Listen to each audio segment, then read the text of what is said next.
Good morning. I'm Dr. Priscilla, CEO and founder of Speak Excellent English.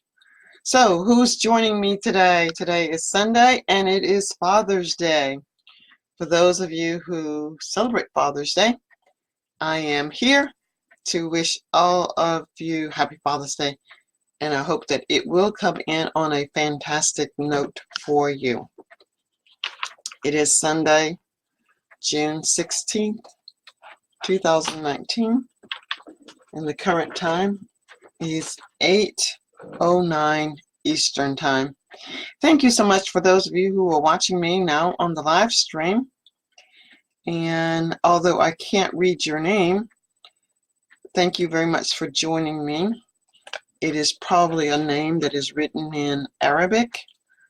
You are wearing maybe a blue or gray shirt, t-shirt. You've got, let's see, your your right arm is behind your head. So if you can tell me what your name is, then I will address you by name. Otherwise, I'll just say thank you so much for joining me today. I do plan to go out and walk a little today.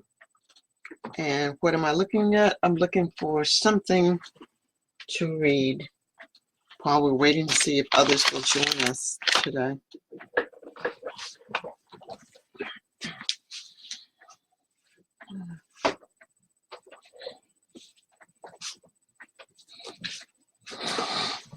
So for the moment, I will read a book by, well, maybe not the book, but a poem by Maya Angelou.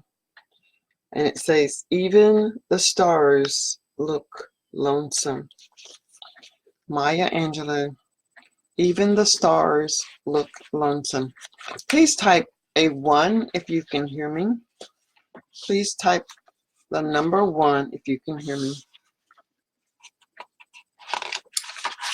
Oh, and I was thinking that this was a book of poems, but it is not a book of poems. And the first thing that I'm going to read is this caption here.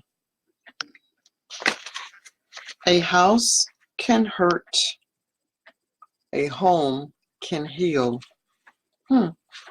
That's interesting.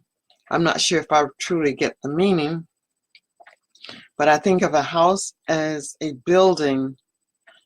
It could be an empty building, as a matter of fact. And a home is where people live, where people get together like a family. And a family can definitely heal. Okay. So I will start to read. It looks like I've already started reading, but I'll start again. Hello, Saeed. Thank you for joining me today. I'm reading from one of my books on my shelf by Maya Angelou. To begin, my last marriage was made in heaven.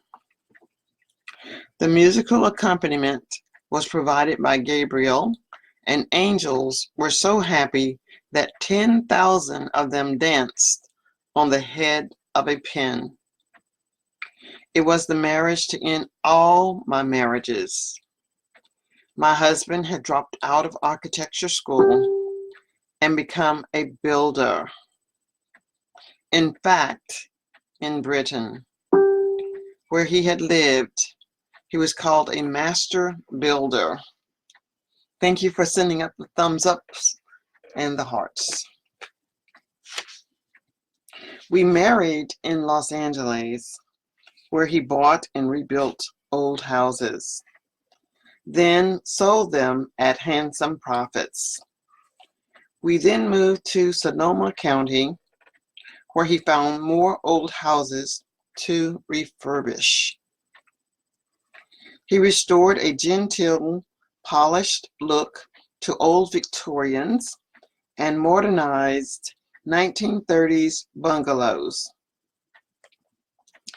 After several years of rapturous married life, we moved to the Pacific Palisades into a futuristic condo that thrust its living room out over a California canyon with a daring and insouciance. Now that's a word I don't know. It is spelled INSOUCIANCE.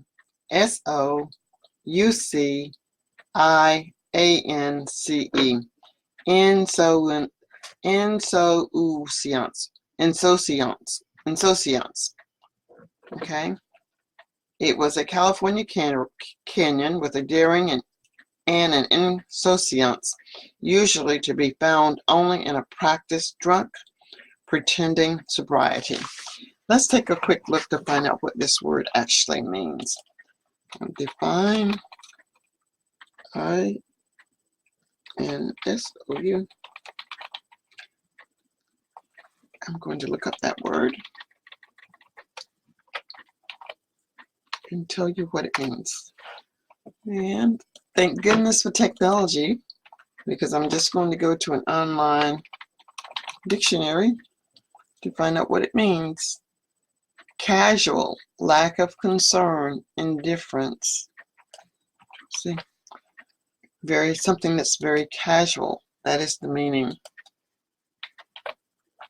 Okay, and the dictionary pronounces this word insouciance. Insouciance. Insouciance. Insouciance, which means casual or lack of concern. So now I have a new vocabulary word today. Insouciance. Okay, and there in that very expensive and posh settlement, the foundation of my marriage began to collapse. With all heart-sore lovers, I say, I don't know what went wrong, but I suspect it was the house.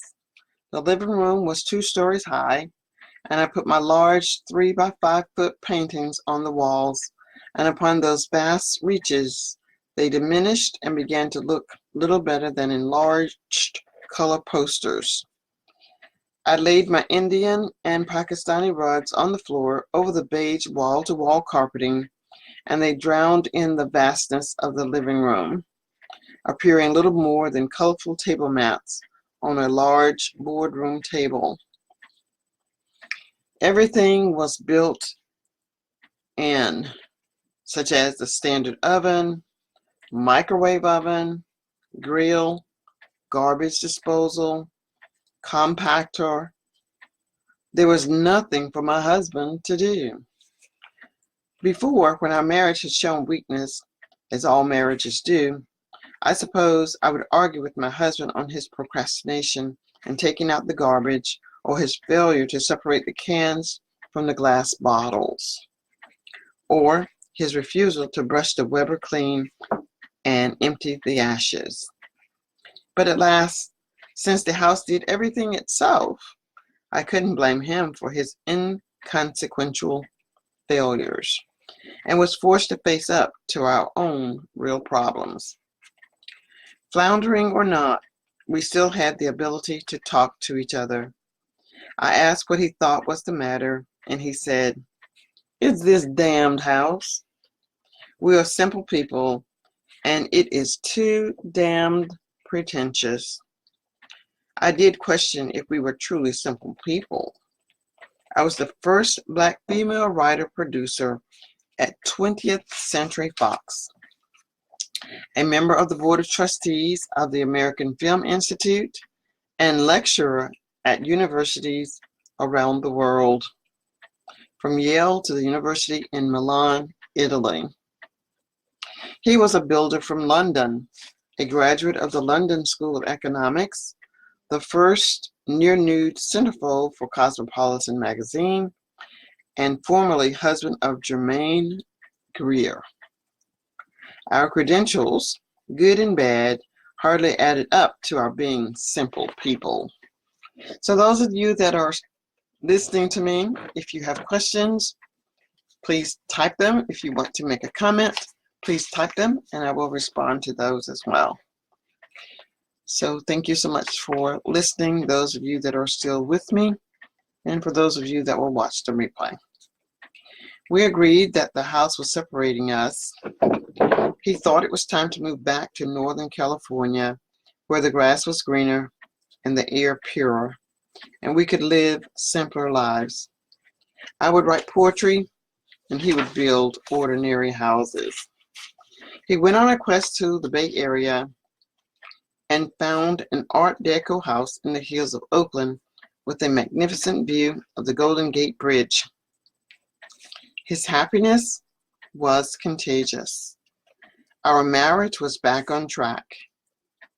We were a rather eccentric, loving, unusual couple determined to live life with flair and laughter.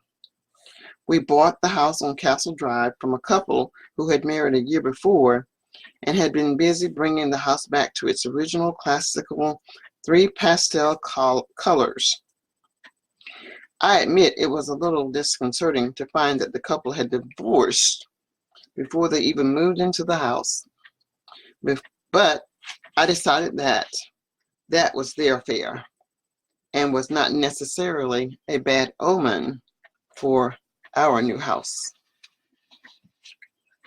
My husband and I moved in.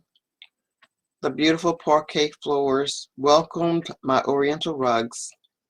In hanging my paintings, I had to adjust to some of the round corners. But I adjusted. My oversized sofas were primed to offer comfort to those who want to sit and look out over the garden and at the bay. There was a room that was a bar, and its circular windows opened into the kitchen, where there was no compactor, no garbage disposal, one oven, and a gas range. The piano sat in one corner of the spacious living room, and we set up handsome card tables in the bar so that we could entertain ourselves and our guests at Bid Whiz, and other parlor games. I thought, now this is the way to live.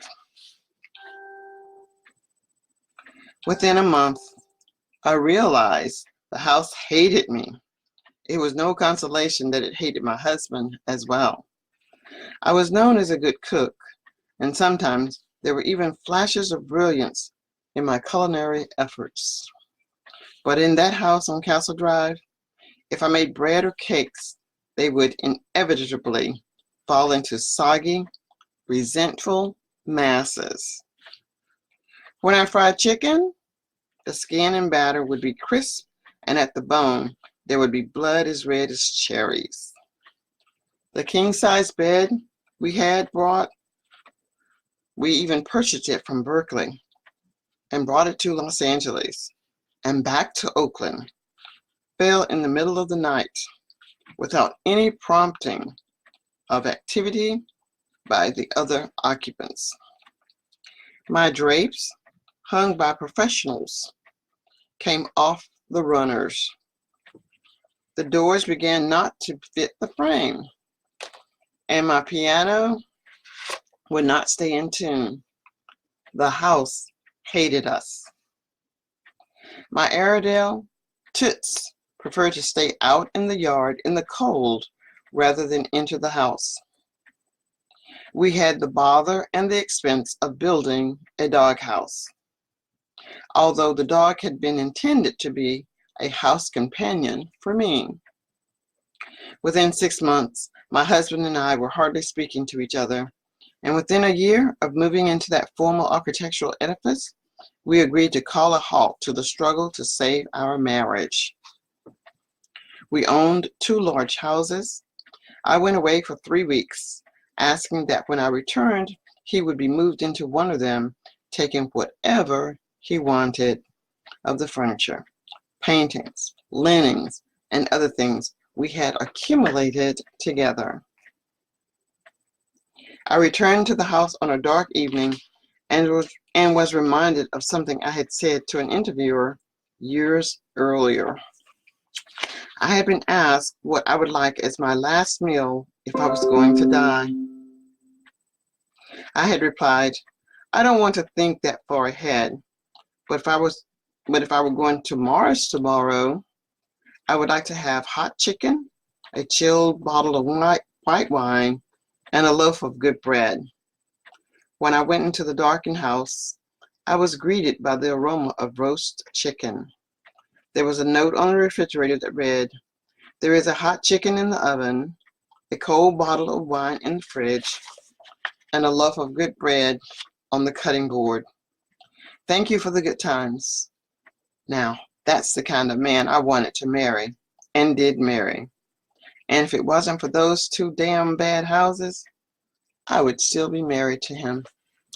All right, so that was my reading for today, giving you an opportunity to listen to the enunciation and one vocabulary word, which is insouciance. And the word insouciance means casual, lack of concern, or indifferent.